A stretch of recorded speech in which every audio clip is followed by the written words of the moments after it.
Good evening, ladies and gentlemen, and welcome to the 7 o'clock main news. In tonight's headlines, the ambassador of Kuwait to Ankara affirms that Kuwaiti nationals in Turkey are safe. Kurdish fighters engage in fierce gun battles with Islamic State militants in the Syrian border town of Kobani. At least 10 people are killed in an Al-Qaeda attack on security and government buildings in the south of Yemen. And the UN says hundreds have been killed during Ukraine's ceasefire as hostilities persist in the city of Donetsk. The ambassador of the State of Kuwait to the Republic of Turkey, Abdullah Dwayekh, said today that Kuwaiti nationals in Turkey are safe and there is no record of them being harmed by the recent unrest between Turkish police and Kurdish demonstrators. As scores of people were killed in demonstrations supporting the Kurdish forces who are battling against the advance of the Islamic State militants in the city of Kobani in northern Syria, Dwayekh said that Kuwaiti nationals should steer clear of areas where the demonstrations are being held.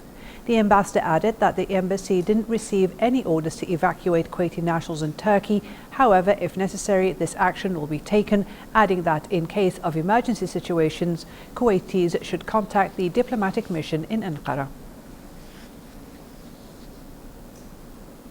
The battle for the control of the Syrian border town of Kobani continued today with reports of heavy gunfire. Outgunned Kurdish forces were assisted in their battle against Islamic State militants by a number of US-led coalition airstrikes. Salim Al-Ajmi has more in this report. Kurdish officials said US-led airstrikes today pushed IS fighters back to the edges of the Syrian border town of Ain al-Arab, which they had appeared set to seize after a 3-week assault. After the airstrikes, reports emerged that Kurdish forces launched an operation against the IS. More than 20 Turkish tanks were still visible around 1 kilometer from the border today. Turkey has so far made no move to join the fight against IS close to its borders beyond returning fire at its fighters in response to mortar shells landing on Turkish territory.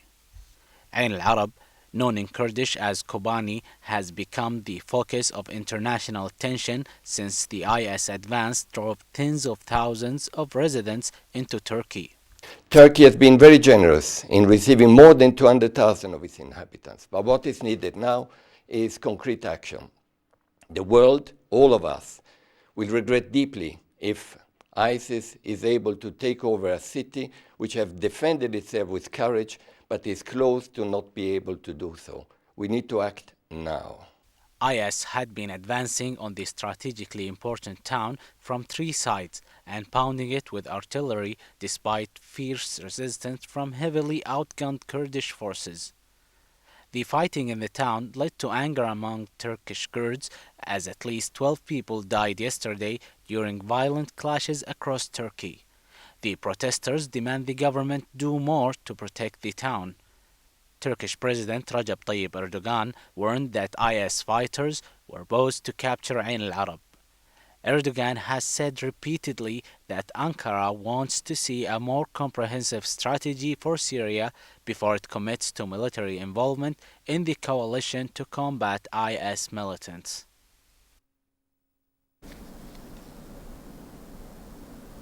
Yemeni security officials said at least 2 simultaneous attacks by suspected Al-Qaeda militants on security forces left at least 10 people killed, including 4 assailants. Officials said the attackers used guns and rocket-propelled grenades in the dawn assault on security and government buildings in the Baida province. The attack came a day after the Houthi rebels rejected President Abdrabbuh Mansour Hadi's appointment of Ahmed Awad bin Mubarak as the new prime minister and vowed to resist the move, laying the ground for another political standoff. The rebels' refusal will further delay the implementation of a ceasefire deal sponsored by the United Nations that called for the Houthis to withdraw from Sana'a once a new neutral prime minister was named.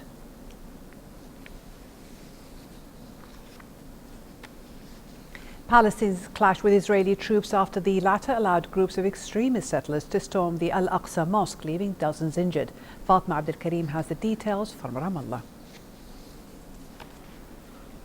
Clashes broke out between Israeli forces and Palestinians after Israeli settler groups protected by Israeli security forces, have raided Al-Aqsa Mosque in East Jerusalem today. The clashes led to the injuries of dozens of Palestinian worshippers.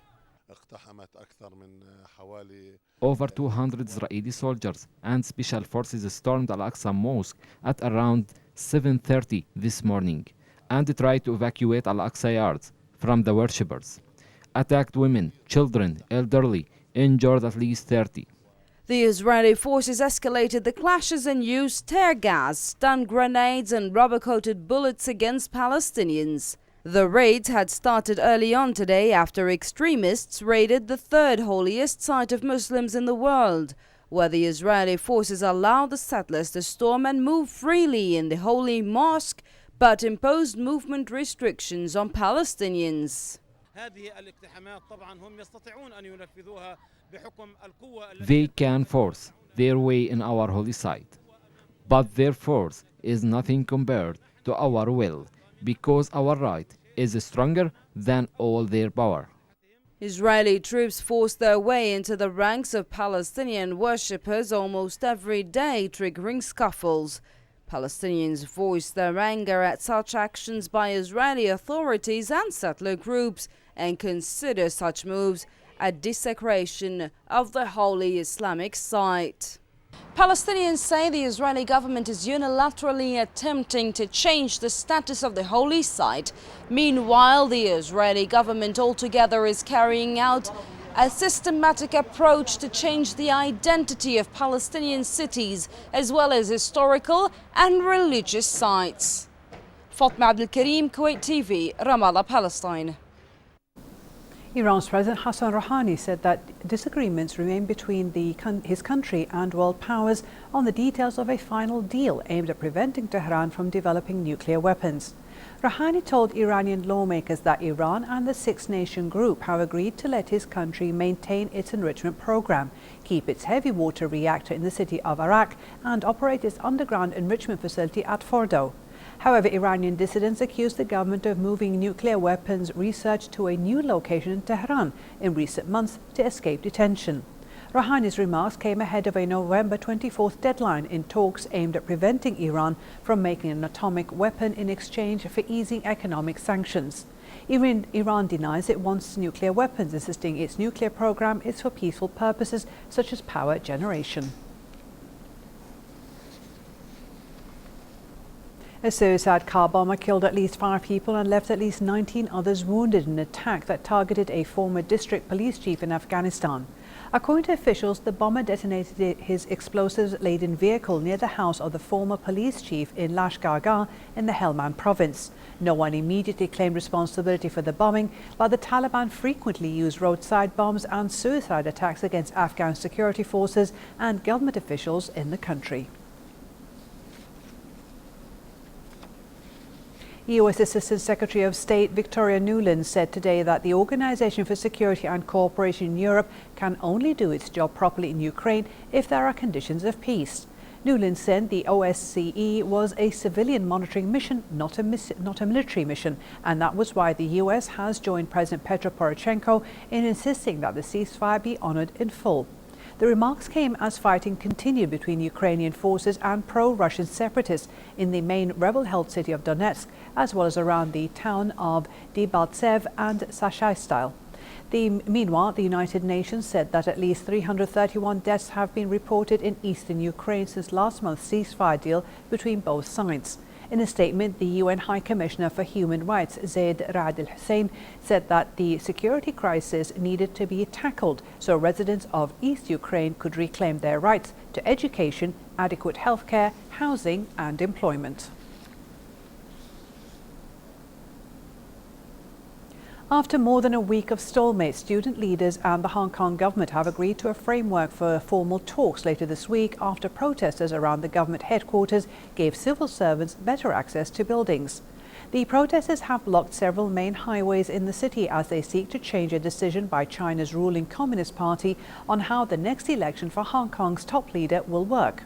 According to sources, the talks would address how to change the electoral system within the framework of the Basic Law, the mini-constitution that governs Hong Kong. Local authorities and the central government in Beijing have insisted that the changes the students seek are against those rules.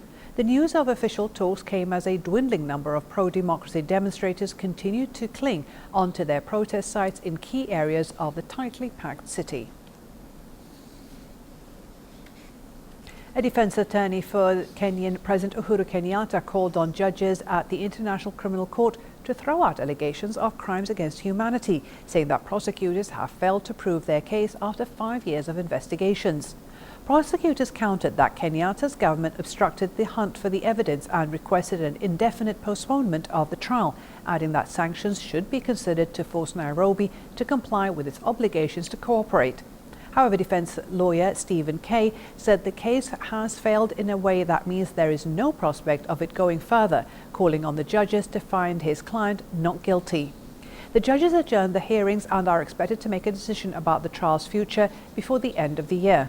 Kenyatta was summoned to the Hague-based tribunal to answer questions about his indictment on charges of orchestrating a wave of deadly post-election violence that swept Kenya in 2007. Japan and the United States agreed to revise their mutual defense guidelines for the first time in nearly 2 decades in response to China's military expansion and to increase Japan's role in regional defense. An interim report released today following a one-day meeting between officials from both sides in Tokyo said the US and Japan were pursuing a wider partnership that requires enhanced capabilities and a greater shared responsibilities. The interim report stresses the importance of seamless coordination between Japan and the United States to ensure a swift response to a range of contingencies, including ones that fall short of an actual military attack. The revision comes at a time of heightened Japan-China tensions over islands claimed by both countries in the East China Sea, as well as continuing concern about North Korea's missile and nuclear weapons development. Thousands of demonstrators in the Italian city of Milan marched today towards the venue of the European Summit on Growth and Employment, which starts later in the day. Union activists protested outside the venue, demanding an end to government spending, austerity policies and calling for reforms to encourage investment. European leaders at the summit were expected to debate ways to find work for the continent's 25 million unemployed, as popular frustration grows at government's failure to return the continent's economy to health. The Jobs Summit, the third on the topic in under 18 months, will again square off France and Italy, which want to slow the pace of their spending cuts and increase investment by the EU to help growth, against Germany in its role as the main enforcer of austerity. UNICEF delivered 70 metric tons of supplies to Guinea to help the country combat Ebola. The organization's regional director for West and Central Africa, Manuel Fontaine, said the supplies included protective equipment for health staff, basic drugs, nutrition, water and sanitation supplies.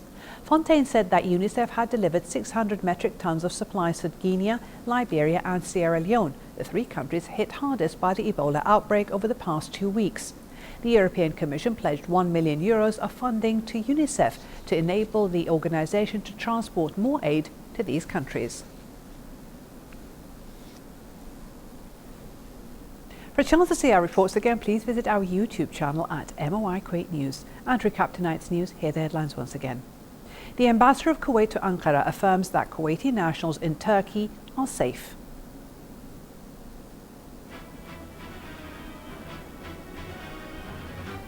Kurdish fighters engage in fierce gun battles with Islamic State militants in the Syrian border town of Kobani. At least 10 people are killed in an Al-Qaeda attack on security and government buildings in the south of Yemen. And the UN says hundreds have been killed during Ukraine's ceasefire as hostilities persist in the city of Donetsk. Thank you for joining us.